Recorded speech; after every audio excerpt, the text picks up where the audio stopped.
ওমা তুই আয় আয় বস বস। জামাই ষষ্ঠী?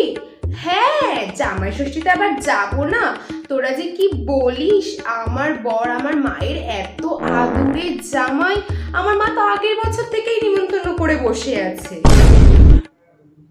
আরে এই 6 মাস হয়েছে বিয়ে হয়েছে, তাতে কি হয়েছে? মানে বিয়ে হওয়ার আগে থেকেই আমার মা ভেবে বসেছিল যে জামাই ষষ্ঠী খাওয়াবে, তো সেই জন্যই 6 মাস আগে থেকে করেছে। তুইও না? আর শোন না, আমার মা তো বলেছে আমার বরের যত বছর বয়স ততগুলো পদ রেঁধে খাওয়াবে। আর আমার বরকে তো জানিস এত হাত খোলা মানুষ, এত হাত খোলা মানুষ কি বলবো। সে তো কবে থেকে ফলের বাজারে বলে এসেছে আম জাম কাঁঠাল লিচু সব একদম 7 কেজি করে দিয়ে দিতে। ওমা 7 কেজি কেন, আমাদের বাড়িতে 7 জন মানুষ না, প্রত্যেকের মাথা পিছু 1 কেজি করে তো থাকবেই।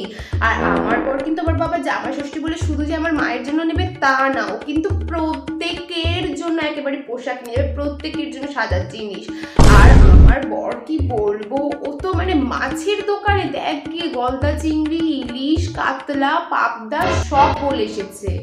হ্যাঁ হ্যাঁ, আমার মা তো সেই আগের বছর তো বলেই ছিল, আর এবছর বলে দিয়েছে যে একদম স্টেশনে গাড়ি পাঠিয়ে আমাদের নিতে আসার জন্য।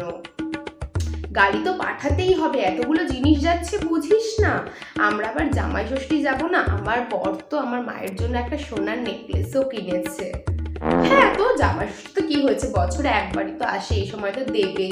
আর বলিস না, এত জিনিস নিয়ে আমি কি করে যাবো আমি সেটাই বুঝতে পারছি না। আমি ভাবছি একটা লোকজন ভাড়া করে নিয়ে যাবো।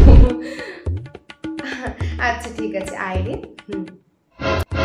আমি যাবো জামাই ষষ্ঠীতে। এদিকে মাটা এখনো ফোন করে না এই জামাইকে নেমন্তন্ন করার জন্য, আর এইদিকে আমার এই থার্ড গিফটে বোর্ডটা কবে থেকে বলে যাচ্ছি যে একটু জিনিসপত্রগুলো কেনার ব্যবস্থা করো, সেটাও কেনে না, মাও ফোন করে না, আর এই গিফটের জন্য একে নিয়ে আমি এবার কি করবো, আমার জামাই ষষ্ঠীটাই বৃথা।